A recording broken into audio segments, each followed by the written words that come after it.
जय श्री जगन्नाथ सांग मैंने केमी अच्छा भलरे था खुशी था आज सका गोटे सुंदर जलखिया बाड़े पलैली आज दुकान को। तो दुकान आज था बहुत सारा कम। तो जेहेतु पिला सर्टेज रही तो दुकान आज जाइए। तो दुकान आज एत भिड़ था मैंने सांग मैंने घर ओलियार मत समय नाला। तो दुकान घर ओलिया समय भी 4-5टा कस्टमर आसीगले। तो भी आग देखा पड़ा। तो से मुझे अल्प झाटी तो मुझे रखीदेली। तो से दुकान काम सरला मुझे आज बाहरी जाइए मोर बड़ फटफटिया को लेकिन। तो बड़ फटफटिया आज मुझे बाहरी गोटे सुंदर भोजी कार्य आउ बुलवा कार्य।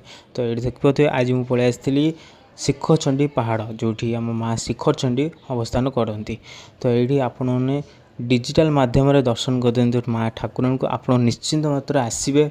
बहुत ही बढ़िया जगह बहुत मतलब एक्चुअली आध्यात्मिक सहित पूर्ण जगह ये जगहटी से ये एपट मंदिर देखिए एवं भी कंस्ट्रक्शन चली। बट जी अच्छे आप आराम से आसीपर सीढ़ी फिड़ी सब सुविधा अच्छे। से आज मुझे प्रसाद सेवन खाइली बहुत बढ़िया सुंदर डालमा आंब खट्टा खाई सारापर से खाइला भितर आज एत गरम एत झाड़ माने कहवाक नहीं। तो से कम सारिक आज मुझे पलैली प्रभु झामू यात्रा महोत्सव। तो यहाँ रघुनाथपुर हुए। तो आपने जानीपे आज हूँ पवित्र पणा संक्रांति। तो प्रति वर्ष भरी ए वर्ष ये झामू यात्रा हुए। तो ये देखिपे ये जाऊँ आमर ठाकुर लगी जहाँ देहरे। तो सी आज करेंगे दंड नाच।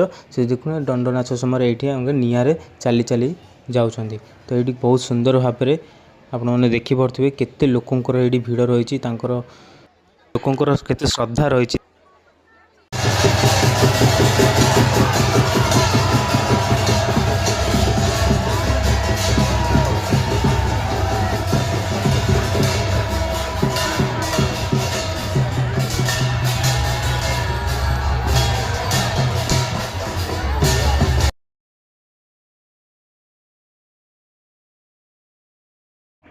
झामू यात्रा देखी सारी। तो देखी सारापर मुझे बाहरी गली आपार्टमेंट गाड़ी रखा। गाड़ी रखी सारापर मुझे पुणी दुकान आसी संध्या बेले कम करने को। तो आज रही सांग मैंने एति ब्लॉग निश्चित ब्लॉग भल लाइक सब्सक्राइब।